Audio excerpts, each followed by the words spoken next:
बिस्मिल्लाहिर्रहमानिर्रहीम, अस्सलाम वालेकुम। मैं हूं आपका होस्ट चौधरी फान ज़ेर, आपको स्पोर्ट्स जोन में वेलकम कहता हूं। नाज़रीन, क्रिकेट के हवाले से बात करें तो ओबियसली आज एक बहुत बड़ी अपडेट और ये है कि हॉल ऑफ फेम में 4 लेजेंड्स को शामिल किया गया है, जिसमें मुश्ताक मोहम्मद साहब हैं, ग्रेट इंज़मामुल हक है, सईद अनवर साहब हैं और मिसबुल हक है। इस पे डिटेल में बात करेंगे कि कौन कौन से क्रिकेटर इसमें शामिल किए जाते हैं और ये कितनी ज़्यादा वैल्यूएबल और अपने किसी प्लेयर को एज ए प्राइड के तौर पर आप गिफ्ट करते हैं। फर्दर अगर डिस्कशन करें क्रिकेट के हवाले से तो पाकिस्तानी जो स्टेडियम है उनकी अपग्रेडेशन के हवाले से आईसीसी का डेलीगेशन भी पाकिस्तान आ चुका है। वो तमाम चीज़ों को बड़ा क्लोजली मॉनिटर कर रहे हैं, वो देख रहे हैं। आल्दो के भारतीय मीडिया इस पे बहुत तनकीद कर रहा है कि शायद ये रेनोवेशन कंप्लीट नहीं हो पाएगी, बट पीसीबी के मुताबिक और जो हमने हमारे सोर्सेज हैं और हमने भी खुद कोशिश की है, इसको विज़िट करके देखा है, पूरी उम्मीद की जाती है कि इंशाल्लाह 25 जो है वो जनवरी इसकी लास्ट डेट है और पाकिस्तान ने अपने तमाम तीनों स्टेडियम जो हैं वो आईसीसी के हैंड ओवर करने हैं। तो उम्मीद की जाती है तब तक ये तमाम कंप्लीशन रेनोवेशन की हो चुकी होगी।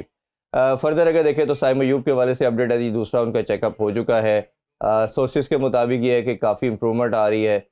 उनको थोड़ा वेट भी उस पर अपने जो एंकल है उस पर डालने के लिए डॉक्टर की तरफ से कहा गया है। बट एक चीज़ की क्लैरिटी चाहिए, क्या उनका जो फ्रैक्चर है ये क्या हेयरलाइन फ्रैक्चर है या बोन फ्रैक्चर है, इस पर अभी क्लैरिटी नहीं आई। उसका वेट किया जा रहा है क्योंकि सारा ये डिसीजन उस पर वेट करेगा और बताया यही गया है कि पैनलिस्ट इसका डिसीजन लेंगे क्या वो चैंपियन ट्रॉफी खेल पाएंगे कि नहीं।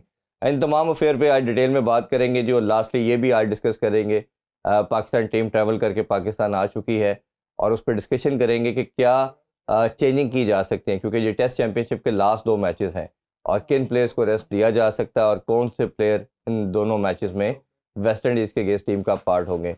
इन पर डिस्कशन करने के लिए जी हमारे जो गेस्ट हैं वो आप हमारे साथ आजकल रेगुलर बेसिस के ऊपर स्क्रीन पे देख रहे हैं। बड़े ज़बरदस्त क्रिकेटर और रहे और बड़ा ज़बरदस्त कोचिंग में और उनके एनालिसिस भी आप सब बहुत पसंद करते हैं। वन एंड ओनली मुजाहिद जमशेद। अस्सलाम वालेकुम मुजाहिद भाई। इरफान कैसे हैं? अल्लाह का शुक्र अलहमद, thank you so much for time. अब तो आप सुनो फैमिली का पार्ट बन चुके हैं। बिल्कुल ऐसे ही जी है। अच्छा भी लगता है जी जी जी, क्योंकि आप आप जैसे काबिल जो नॉलेजेबल और थैंक यू सो जिनको मच। गेम अवेयरनेस बहुत ज़्यादा पता है, तो अच्छा लगता है कि आप जब कोई ऐसे टेक्निकल सवाल और बिहाइंड द सीन जो चीज़ें होती हैं वो ढूंढ के लेके आते हैं, तो अच्छा लगता है हाँ जी, मुझे। बिल्कुल कोशिश होती है और प्लस आप जैसे जब एक्सपर्ट उस पर अपना ओपिनियन देते हैं तो ऑब्वियसली एक अच्छी चीज़ लोगों तक पहुंचाने की काविश होती है। मुजाहिद भाई, सबसे पहले हॉल ऑफ फेम के हवाले से बात करूंगा। 4 आज नामों को मुतारफ़ किया गया जी पीसीबी की जानिब से प्रेस रिलीज़ के थ्रू, जिसमें लेजेंड मुश्ताक मोहम्मद साहब, इंज़मामुल हक, सईद अनवर और मिसबाह हक। चारों की बड़ी खिदमात हैं और ये बहुत बड़ा ऑनर है। लास्ट ईयर हमें याद है यूनुस खान को दिया गया था, उससे पहले वसीम अकरम, वकार यूनुस को भी इसमें शामिल किया गया था। तो ये एक तो इन चारों प्लेयरों के हवाले से बताइए कितना डिज़र्विंग है और दूसरा ये बताइए कि किसी प्लेयर के लिए जो ओबियसली लाइफ के अंदर अपनी सर्विसेज पाकिस्तान के लिए सर्व करता है और जब ये हॉल ऑफ फेम में आता है तो ये उसके लिए और उसकी फैमिली के लिए कितना प्राउड मोमेंट होता है। देखिए, मैं अगर स्टार्ट करूँ सचिन तेंदुलकर से, तो आखिरी जो उसका लास्ट टाइम जो टेनोर था उसमें वो चैम्पियन हुआ। हम्म। तो अक्सर वो डिफरेंट प्लेटफॉर्म पे बैठ के ये बात करता था कि मेरी एक ड्रीम थी और मुझे लगता था ये जो 28 साल का 24 साल का जो मेरा क्रिकेट कैरियर है वो वेस्ट गया। नाम तो मैंने बनाया लेकिन कोई टैग नहीं लग सका। हाँ, जो वर्ल्ड कप का कोई हाँ टैग था, तो मुझे याद है बॉम्बे में फाइनल था, बॉम्बे में ही धोनी कप्तान, वहाँ पे वो चैम्पियन हुए। तो वो कहता है ड्रीम्स कम ट्रू। तो यही जिस तरह आपने बात की कि ये 4 जो आपने नाम दिए हैं कि जिनको हॉल ऑफ फेम मिला है, तो ये बड़े मच डिजर्विंग कैप्टन्स, और ये तीनों ने कैप्टनसी की है। इसमें जी। सईद अनवर वाद ऐसा ओपनर है जिसने कैप्टनसी की लेकिन बड़े हाँ, बड़े थोड़े टाइम थोड़े के लिए। टाइम के लिए। हाँ। अगर देखा जाए, मुश्ताक मोहम्मद साहब मेरे मैनेजर भी रह चुके हुए, अच्छा। जो कि मैं समझ तो एक ही दफ़ा हम चैंपियन हुए ऑस्ट्रेलिया में बेंसन हैजेस में। जी जी जी तो हमारे कोच कम मैनेजर थे, मैनेजर कोच थे। जी। तो उनकी कोचिंग में बहुत कुछ वैसे वो सीखने सीरीज भी क्या कमाल सीरीज कमाल थी। सीरीज थी और बड़ी कभी वेस्ट इंडीज जी हमें मारता था, हम ऑस्ट्रेलिया ऑस्ट्रेलिया को को मारते मारते थे, थे, हाँ। और लगता था ऐसे जैसे कोई रिवर्स चल रहा है। हाँ, और तो फाइनल फिर जब वेस्ट इंडीज के साथ हुआ दोनों तो मैच दोनों जीतना। मैच अब बड़े आराम से जीत गए। और दूसरा बात, सईद अनवर एक ऐसा ओपनर पाकिस्तान ने प्रोड्यूस किया जो फिनिश करना जानता था। नॉर्मली 5 छठे नंबर बैट्समैन जो है वो फिनिश करते हैं मैच को, अगर उनकी, और ओपनर का काम है एक प्लेटफॉर्म देना, एक स्टेज सेट करना, फिनिश करना छठे सातवें नंबर का काम होता है। बिल्कुल लेकिन सईद अनवर में ये था कि वो बेसिकली मैच फिनिश की तरफ जाते थे और जिस तरह अपोजिशन को वो डोमिनेट करते थे। और उस वक्त जिया सूर्या और कालू अर्दना, जी ये जी दो वाद ऐसे ओपनर थे जिसको बीट करता था, वो था सईद अनवर, जो उसी स्ट्राइक रेट के साथ डोमिनेट करता था फास्ट बॉलिंग को। तो वहाँ से ट्रेंड स्टार्ट हुआ। उसके बाद आहिस्ता आहिस्ता सईद आमर शेर के बाद न्यू जनरेशन आ गई, तो उन्होंने भी फिर वो अफरीदी ने सईद अनवर का जो इमरान नज़ीर ने भी ज्वाइन स्टाइल किया। ऑफ प्लेइंग था वो अडेप्ट किया। तो दैट मीन्स कि he was his own I legend, ऐसे ही है। जिसने ओपनर्स को काफ़ी अरसा सर्व किया और सबसे मुश्किल स्लॉट जो है वो ओपन करना है। और अगली बात है इंजमाम की। इंजमाम मेरा क्लास फेलो भी था, मेरा पाकिस्तान अंडर 19 का मेट भी था, मेरा रूममेट भी था। फिर मैंने जब पाकिस्तान के लिए खेला जी। वो मेरा वहाँ पे भी मेरा रूममेट था। और पाकिस्तान के सबसे बड़े मैच विनर कहा जाए तो बिल्कुल कहना गलत नहीं होगा। देखिए ये डिपेंड करता है। मैं क्योंकि उसे बचपन से जानता हूँ, उसका जो रोल मॉडल था उस वक्त मुझे याद है कि जब भी हम कभी अपने गवर्नमेंट कॉलेज लाहौर में कहीं किसी कॉर्नर में बैठे होना या कैफेटेरिया में बैठा होना, तो अक्सर वो वीवन रिचर्ड को बहुत याद करता था अच्छा। कि उसी तरह के शॉट्स खेलने। और उस वक्त मैं समझता हूँ कि उस वक्त क्या अभी तक वीवन रिचर्ड से ज़्यादा ब्रेव और पावर हिटर बड़े कम प्लेयर हुए हैं, जो जिसने उतर के एक्स्ट्रा कवर भी मारनी, अपर द कट भी मारी, फिर सीधे छक्के भी मारे और हर टॉप क्लास बॉलों को डोमिनेट किया। तो उस रोल मॉडल की वजह से मैं समझता हूँ कि वो जो जर्म से इसके अंदर काफ़ी मुझे वो नज़र आते थे शुरू से ही। वो खान साहब का ना एक वाक्य हिंदी भाई बताते हैं, कहते हैं इन्होंने मुझे डोमेस्टिक में खेलते हुए देखा तो इन्होंने बुला लिया ना। मैं विटनेस हूँ। हाँ। मैं हर वो चीज़ का विटनेस हूँ जो इंजमाम को उनकी परवान करने में अगर कोई बैठ के कहीं भी स्टोरी सुनाएगा ना, उस स्टोरी का हमेशा मैं पार्ट रहा हूँ। सही। या वो या शुएब अख्तर हो। काफ़ी लाइफ के ऐसे खूबसूरत सीन और यादें हैं जो मैं समझता इन दो प्लेयर्स के साथ बहुत हसीन यादें मेरी। ऐसे ही वो अक्सर बताते कहते कि जब मुझे उन्होंने बुलाया और उन्होंने कहा कि तुम दुनिया के सबसे बेस्ट प्लेयर बनोगे, क्योंकि कहते मैं डोमेस्टिक भी प्रॉपर नहीं खेल रहा था। कहते मुझे कोई उन्होंने ना आधा घंटा एक ही बात रिपीट करते रहे। तो कहते मैंने बाहर आके सोचा कि शायद इनको कुछ हो गया है या इनकी तबीयत ठीक नहीं है कि मैं तो कभी डोमेस्टिक भी नहीं सही तरह खेला, ये कैसी बात कर रहे हैं। होता पता क्या, तो उनकी आई जो थी और खास तौर पे वर्ल्ड कप के अंदर परफॉर्म ना करना और कैरी करना, फिर उनको होता पता क्या उन्होंने। मैं बताता हूँ। होता ये है कि आपने कई दफ़ा एथलीट देखना होता है कि यार इसको अगर एक फास्ट बॉलर 5 लगातार बाउंसर मार सकता है तो मैं कहूँगा भाई मैं तो इतना जोर नहीं लगाऊंगा, क्योंकि हाइट लंबी है और ऊपर से आपका फेवरेट शॉट भी वो है। एक चीज़ तो थी कि उस वक्त जो जितने भी टॉप क्लास बॉलर थे वो डोमिनेट करते थे शॉर्ट पिचों पे जी। उस शॉर्ट पिच का ये मास्टर क्लास था। वो इमरान को हमेशा चीज़ कहीं भी वो बैठ के किसी से बात करता था तो ये कहता था बाउंसर को कैसा खेलता है, क्योंकि उस वक्त बाउंसर ना तो कोई लिमिट थी, लिमिट भी कोई नहीं 6 बॉल के 6 बॉल आप बाउंसर मार सकते हैं। तो क्योंकि मैं हर जगह पे मौजूद था जहाँ पे इंजमाम की शुरुआत हुई, फिनिश जब हुआ तब भी मुझे पता है, मिडल में क्या हो रहा था वो भी मुझे पता है। तो उस वक्त बाउंसर को क्योंकि बहुत अच्छा खेलता था, टाइम बहुत था, हाइट लंबी थी, बॉलर्स पे थोड़ा सा प्रेशर होता था कि यार मैं लगातार इसे इतने बाउंसर नहीं मार सकता। और वो जो इसकी एडेप्टेबिलिटी ऑफ स्टाइल कि आप अगर 2 आउट हो गए तो वहाँ पे टक्का लगा के आराम से टीम को लेके चले जाना, तो ये चीज़ें किसी भी कप्तान को पसंद आएंगी। कोई रॉकेट साइंस नहीं है इसमें कि आप किसी की तारीफ करते हैं, टैलेंट तो होता है, स्किल होती है तो शाइन होती है जी। तो इमरान ने स्किल तो देखी और उस वक्त जो थी, अभी जो मैंने आपको बात बताई कि बाउंसर को कितना अच्छा खेलता है, वो बाउंसर को बहुत अच्छा खेलता है। अख्तर अक्सर कहते हैं ना कि हम जब नेट में बॉलिंग करते थे अपने बैटर को तो ये इंजमाम वाहिद होता था, जैसे लगता था कि हमको मीडियम पेसर है कि उनके पास अल्लाह ने इतना गॉड गिफ्टेड थे, लंबा टाइम लेट खेलने की इतनी आदत थी, जितना मर्जी पेस हो वो उतने आराम से कंफर्टेबल तरीके से खेलते थे, जैसे लगता था कि बहुत टाइम है इनके पास। देखें अगर आज भी उसकी जो बैटिंग का स्टाइल या जो उसका स्टांस था वो देखें, दूर बल्ला रखता था, हेड डाउन था। हम ये कहते हैं कि बल्ला यहाँ पे आ जाए, हेड वहीं हो, लेकिन बल्ला वो दूर होता था, बाकी पोजीशन उसकी ठीक होती थी। हो सकता है थोड़ी सी चीन इधर हो लेकिन आई लेवल था जी। तो ये जो सारी चीज़ें प्लस थी जो मैं समझता हूँ कि जो इंजमाम को इतना बड़ा टॉप क्लास का सुपरस्टार बनाने में उसको बहुत हेल्पफुल किया। बिल्कुल। और अगर थोड़ा सा लास्ट लेजेंड जिनको आज दिया गया वो मिसबाह उल हक है। एक बड़ा मुश्किल टाइम था 2010-11 का, जब पाकिस्तानी टीम के ऊपर ऑब्वियसली स्पॉट फिक्सिंग के एलिगेशन आए और 3 प्लेयर हमारे सैक भी कर दिए गए। उस टाइम शायद फिर 2011 में शायद अफरीदी ने कप्तानी की 1-2 साल, फिर उनसे कप्तानी ली गई। तो एक ऐसा टाइम था जो ओवरऑल पाकिस्तान क्रिकेट के लिए बड़ा मुश्किल था।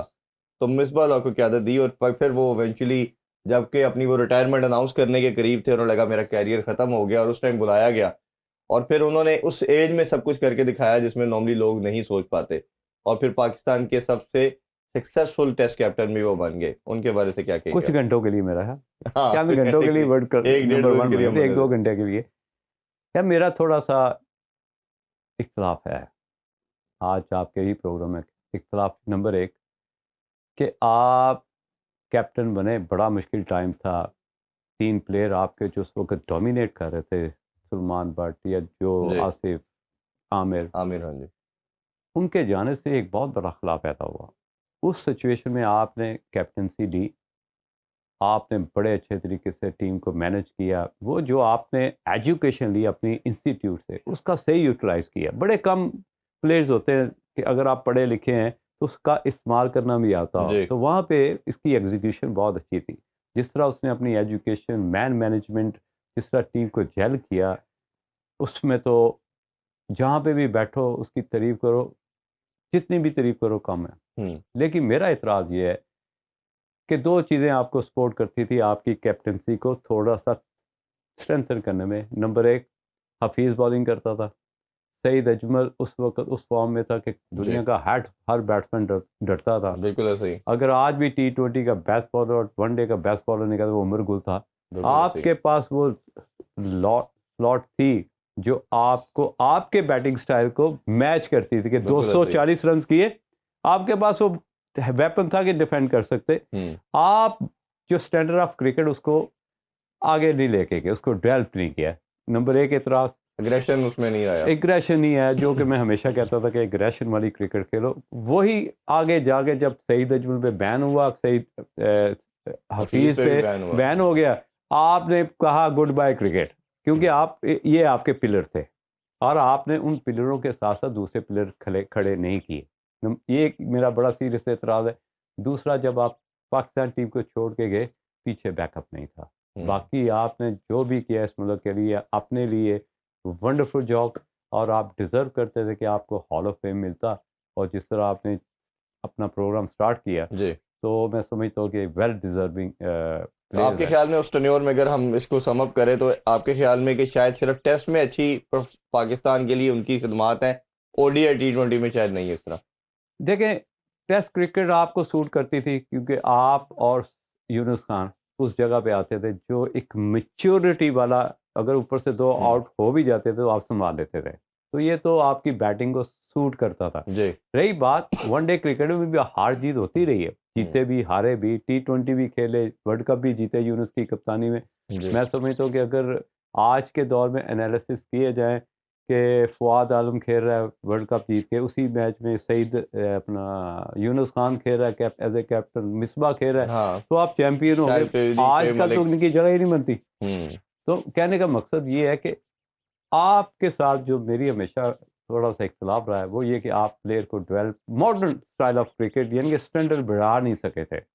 ये मेरा इनके साथ नहीं एक तो इख्तिलाफ। अगर मैं इसको अगर इसी क्वेश्चन को थोड़ा-सा और एनहांस करूँ या करें? एग्ज़ैजरेट करके आपसे पूछे, अब तो ये मेंटोर भी हैं और पाकिस्तान टीम के कोच भी रहे। जब कोचिंग के रोल में आए तो बड़ा इख्तिलाफ किया गया इनकी और वक़ार यूनुस के हवाले से भी। वक़ार यूनुस का ये कहा गया जी 5 दफ़ा आपने इनको अपॉर्च्युनिटी दी, 3 दफ़ा एज़ ए हेड कोच, 2 दफ़ा एज़ ए बॉलिंग कोच और इनको जब दिया गया तो तब ये लेवल 2 भी नहीं थे और कोच बनने के बाद फिर उन्होंने लेवल 2 किया और इवन अब तो ख़ैर हर कोच जो इंटरनेशनल लेवल पे करता है वो लेवल 4 तो एटलीस्ट होता ही है। तो आपने वो इनका जो फ़ेज़ था करियर का और अब जो मेंटोर का फ़ेज़ है उसको कैसे देखते हैं? बड़ा एक्सीलेंट सवाल किया है इरफान। और कुछ चीज़ें देखने वालों को हम आज बताते हैं कि कोचिंग होती क्या है। देखिए, कोचिंग वो प्रैक्टिकल एक्सपीरियंस होता है जो आप अपनी लाइफ डिफरेंट सिचुएशन से निकलते हैं। अगर आप वक़ार की बात करें, वक़ार उस वक़्त रिवर्स स्विंग भी था, पेस भी थी, हुँ, थोड़ा-सा बॉल भी स्क्रैच करते थे।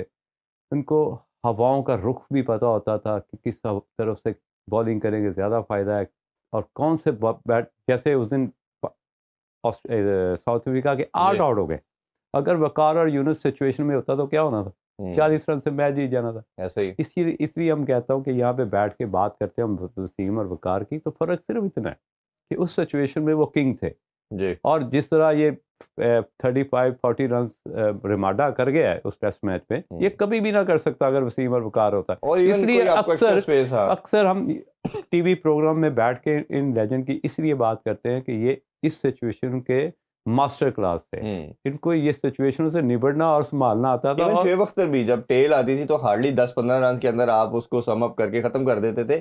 और शायद अभी अगर हम 2 साल या 3 साल की क्रिकेट देखें तो Australia is the only side, जब वो टेल आती है तो आपको श्योरिटी होती है 99% की ये 15-20 या 25 रन से आगे नहीं जा सकते।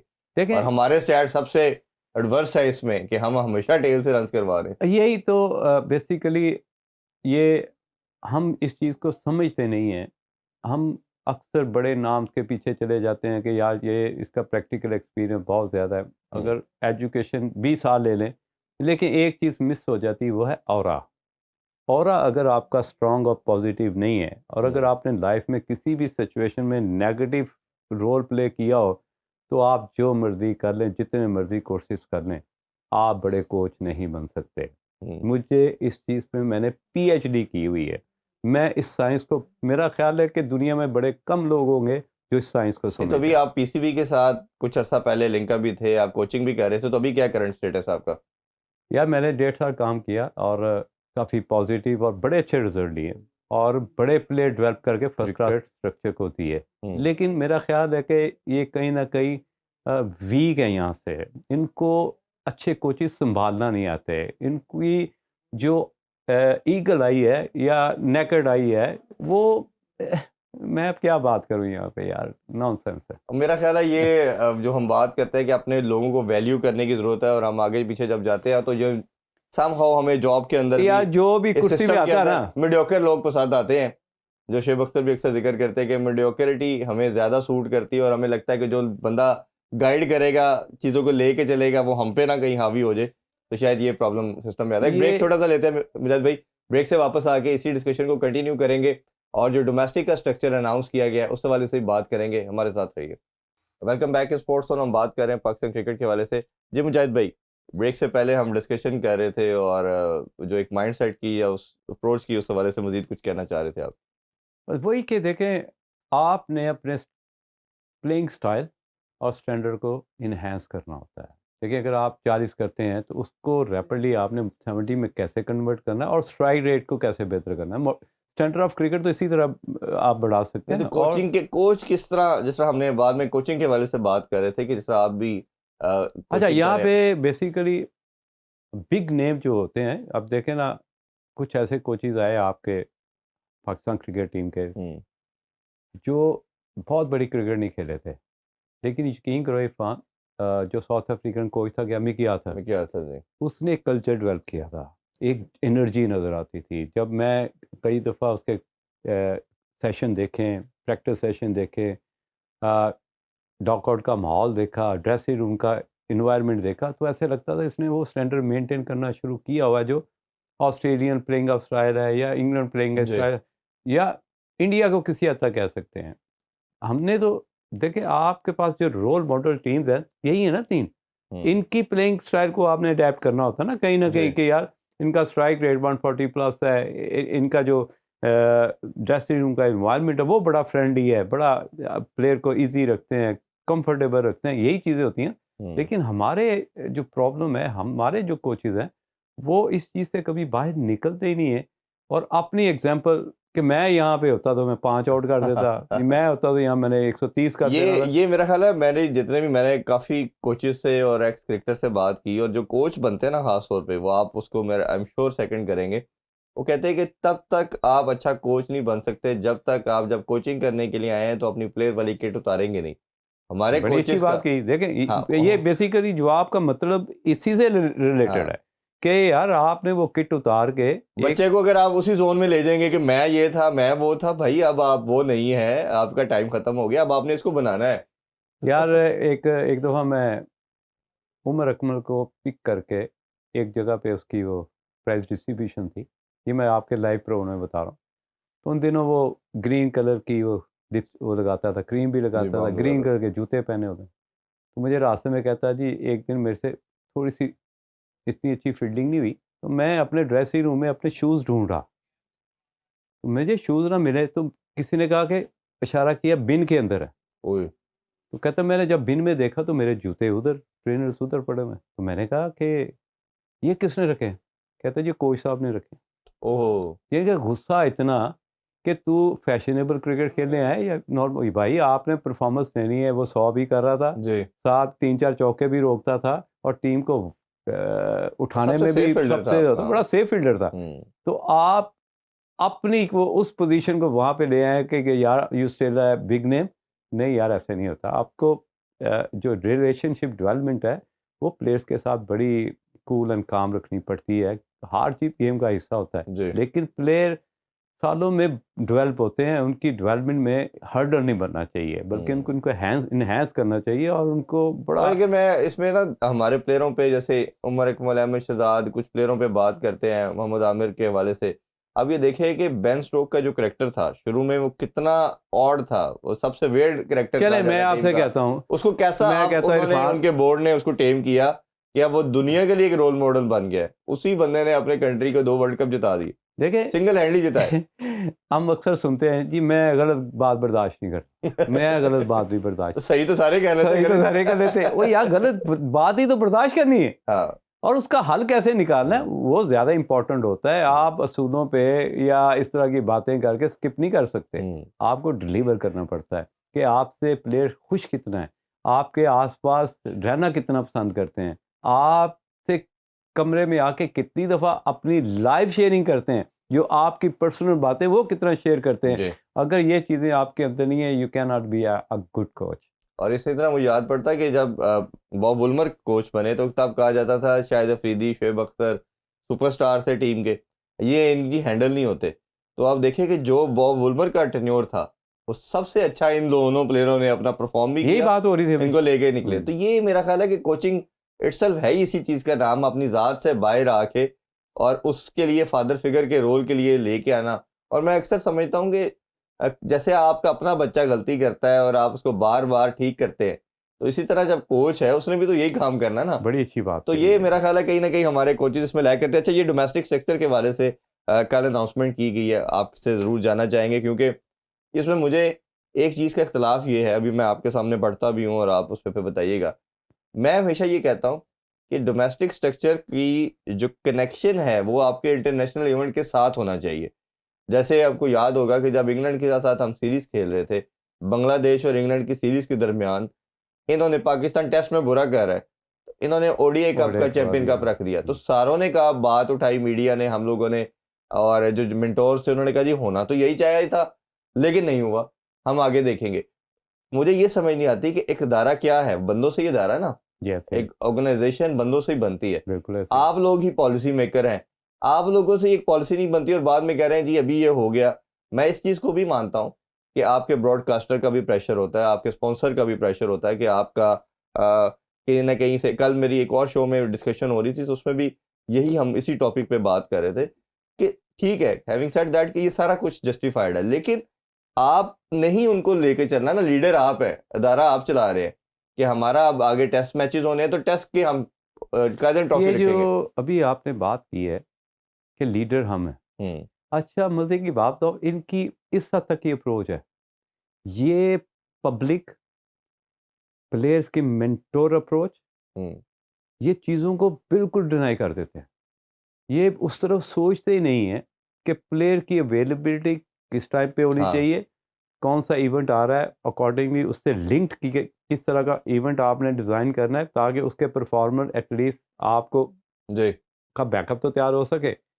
ये चीज़ें, ये जो बैठे हुए हैं, मेरा ख्याल है कि ये बहुत सी चीज़ों को लैक कर जाते हैं। ये आप उठे लैपटॉप पे एक आपने थोड़ा सा स्केड्यूल बनाया, आपने जाके दिया और कहा यार मेहनत किए बगैर डाल दो इसको यार। सही। ये नहीं देखते कि यार यहाँ सपोज पे मार्च में आपने कोई इवेंट करा दिया, यार कई प्लेयर्स ऐसे हैं जो इंग्लैंड जाते हैं, हाँ उनका रोज़गार है, वो उनके चांसेस हो या नहीं है, लेकिन आप उन पे सख्तियाँ करते हैं जी कि फिजिकल टेस्ट भी होने चाहिए, जी लेकिन उसकी जो टाइमिंग है उसकी परफेक्शन नहीं है। और इनका कंफ्यूज किस्म के स्ट्रक्चर होते हैं, कंफ्यूज किस्म के स्केड्यूल होते हैं, कंफ्यूज किस्म का डोमेस्टिक स्ट्रक्चर होता है, हर तरफ कंफ्यूजन है। बिल्कुल ऐसे ही है। तो मैं तो यही कह सकता हूँ।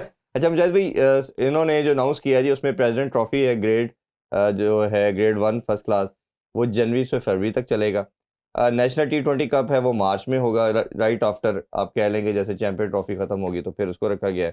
फिर पाकिस्तान जो प्रेसिडेंट का ट्रॉफी है ग्रेड 2 वो अप्रैल मई के अंदर है। फिर पाकिस्तान सुपर लीग ओबियसली सबसे बड़ा हमारी ब्रांड है, कमोडिटी है, वो भी अप्रैल मई में आ जाएगा, एक मंथ से प्लस वो चलेगा। अच्छा फिर कायजन ट्रॉफी का फिर रिमेनिंग जो है स्टार्ट हो जाएगा, जो है वो सितंबर अक्टूबर में स्टार्ट होगा, आपको पता है इसी सीज़न में स्टार्ट करते हैं। फिर चैंपियन कप को भी उसके साथ ही पैरेलल फिर आगे ले आया जाएगा।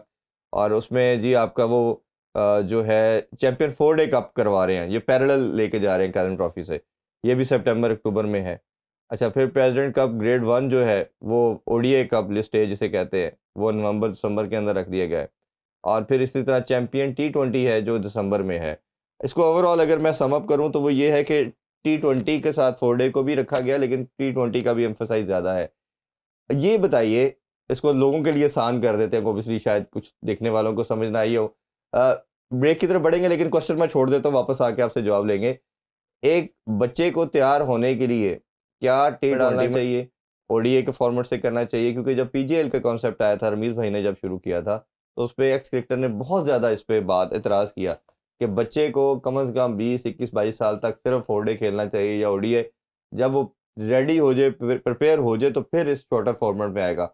अगर आप 17, 18, 19 साल के बच्चे को या इवन डोमेस्टिक का बच्चा उसको शॉर्टर फॉर्मेट में लगा देंगे, तो वो अपनी जो एक क्लास है या जबकि जो बेसिक फंडामेंटल है उससे आउट हो जाएगा। ये क्वेश्चन छोड़ के जा रहा हूँ, ब्रेक की तरफ बढ़ते हैं, ब्रेक से वापस आके इसी क्वेश्चन का मुजाहिद जमशेद साहब से आंसर लेंगे। Stay with us. Once again welcome back sports on. हम बात कर रहे हैं पाकिस्तान क्रिकेट के वाले से। मुजाहिद भाई, ब्रेक से पहले मैंने जिस तरह डोमेस्टिक का स्ट्रक्चर सारा बताया उसका पूछा, और इसी के साथ दूसरा क्वेश्चन भी मैं ऐड करना चाहूँगा। मोहसिन नकवी साहब जब पाकिस्तान बुरा परफॉर्म कर रही थी तो मैंने प्रेस कॉन्फ्रेंस में उसमें क्वेश्चन किया कि दुनिया में जो भी टॉप की टीमें हैं, ऑस्ट्रेलिया की बात करें, इंग्लैंड की बात कर लें या इवन भारत की बात कर लें, वो अपने प्लेयर्स को लीग नहीं खेलना देती। वो मेक श्योर करते हैं कि तुम्हारा बच्चा जब फ्री होगा हमारा तो वो जाके डोमेस्टिक में खेलेगा। इंडिया की मिसाल पर आई है, हमारे नेबर, हम हर चीज़ में उनको कॉपी करते हैं। खैर वो तो पैसा भी है, उसका सेकंड आर्गुमेंट ये होगा कि वो पैसे ही इतना ज़्यादा देते हैं कि वो किसी लीग की तरफ नहीं जा पैसे सकते। के साथ देखिए, स्किल हो तो हाँ, आप तो अब डोमिनेट ये कर जो सकते ये डोमेस्टिक आप स्ट्रक्चर देख रहे हैं, चलो ये डोमेस्टिक के बच्चों के लिए हो गया। मेरा क्वेश्चन का पार्ट ये था कि क्या हमारे प्लेयर इसको खेलेंगे? और सेकंडली जब आप 2 दफ़ा लीग के लिए भी आपने एनओसी देना है, पीएसएल के अलावा, तो वो तो बच्चे उस पैसे के लिहाज से इससे 1000 गुना ज़्यादा पैसे उधर मिलेंगे। तो डोमेस्टिक स्ट्रक्चर और इसका प्लेयरों का हमारा इसको खेलना किस तरह देखते हैं? देखें, जितने भी हमारे लोकल प्लेयर्स हैं, हम लोकल इसलिए कहते हैं कि जब तक इंटरनेशनल नहीं खेलता तो वो तो डोमेस्टिक प्लेयर ही है ना। हुँ, डोमेस्टिक प्लेयर के साथ जब आपके ब्रांड प्लेयर्स खेलते हैं तो उनका एक कॉन्फिडेंस और उनकी जो परफॉर्मेंस की हंगर होती है वो बढ़नी शुरू हो जाती है। और यही basically as a cricket coach मेरी कोशिश होती है कि यार कोई ना कोई बड़े प्लेयर आसपास रहें ताकि इनकी जो हंगर भी बढ़े और उनके जो खेलने का स्टाइल है, क्योंकि वो मॉडर्न क्रिकेट के आसपास घूम रहे होते हैं, वही चीज़ें यहाँ पे इम्प्लीमेंट करेंगे तो ऑब्वियसली फ़ायदा किनको होगा? डोमेस्टिक प्लेयर्स होगा। जी, तो ये तो लाज़मी बात है कि प्लेयर जब अवेलेबल हो तो डोमेस्टिक में ज़रूर खेलना चाहिए। एक तो प्लेयर्स को, डोमेस्टिक प्लेयर को सीखने का मौका मिलता है, प्लस आपको भी जो बोर्ड ने डेवलप किया होता है वो बेहतरीन टाइम होता है उनको सर्विसेज पे बैक करने का। जी। एक तो ये फ़ायदा होता है कि प्लेयर्स को बजाय घर में बैठने के या कहीं और ट्रिप पे जाने के या हॉलीडे गुजारने के, ठीक है एक सर्टन टाइम होता है हॉलीडेज़ के लिए, लेकिन हुँ, आपको डोमेस्टिक क्रिकेट में खेलना चाहिए। बिल्कुल एक ठीक। तो जो आपको जो बोर्ड ने दिया होता है, ये जो क्रिकेट ने आपको दिया होता है वो पे बैक करें। हुँ, दूसरी बात जो आपने एनओसी की बात की, होता ये है कि हमारा एक माइंडसेट होता है। अभी शाहीन अफरीदी गया है बीपीएल बांग्लादेश के लिए खेलने, हाँ। खेलने के लिए, तो उस दिन मैं एक एक चैनल पे बैठा हुआ तो मुझसे ये सवाल किया गया जी कि 5 मैचों के लिए, मैं कहा 5 मैचों के लिए तो चला गया, आ गया चैंपियनशिप स्टार्ट हो रही है Champion और Cup वो ये Trophy। आपका एक ड्रीम प्रोजेक्ट है जी। क्योंकि 27-28 साल के बाद एक मेगा इवेंट पाकिस्तान में आया है, तो आप किसी भी लिहाज से कभी चाहेंगे नहीं कि हम फाइनल तक ना पहुंचे। तो उसके लिए आपके प्लेयर्स का फिट होना, इंश्योर करना, ये बोर्ड का काम है। और इसी दौरान वो जो छोटा सा गैप बचा, आपने उसको बांग्लादेश भेज दिया। ये कैसे हो सकता है इरफान कि आपने मुझे पैसा दिया और खेलने का, और आखिरी ओवर में 9 रन आपने डिफेंड करने और आप जोर ना लगाए। बिल्कुल ठीक बात है। ठीक है, आपने उस जोर पहले मैच में ही जोर लगाना पड़ गया और अगले 2 मैचों में आपने जोर नहीं लगाया, फिर जोर लगाना पड़ गया, तो मुझे ये बताएं कहीं ना कहीं तो आप कोलैप्स होने के चांसेस और हो उससे सकते हैं। बेहतर था कि आप टेस्ट में खिला के कम ओवर से बॉलिंग करा लेते। ये तो जहां मेरी आपने बात अमर थी जमाल को, हाँ, अमर कि जमाल आप को खिलाया देखें इरफान पीछे सूट करती थी फास्ट बॉलिंग बहुत ज्यादा, बिल्कुल। ठीक है, आप 6 ओवर का स्पेल कराते, अब कहते हैं जी वर्कलोड मैनेजमेंट, वो भी हम कहते हैं कि ठीक है जी बेहतरीन हो गया। और यहाँ पे अगर आके आप क्या समझते हो, अगर आके ड्रेसिंग रूम में बैठा हुआ था जब रमाडा चौके मारा था, तो आपको शाहीन अफरीदी की याद नहीं आई होगी? लाजमी आई होगी, क्योंकि वो टाइम था जब आपको एक्सपीरियंस बॉलर की जरूरत होती है।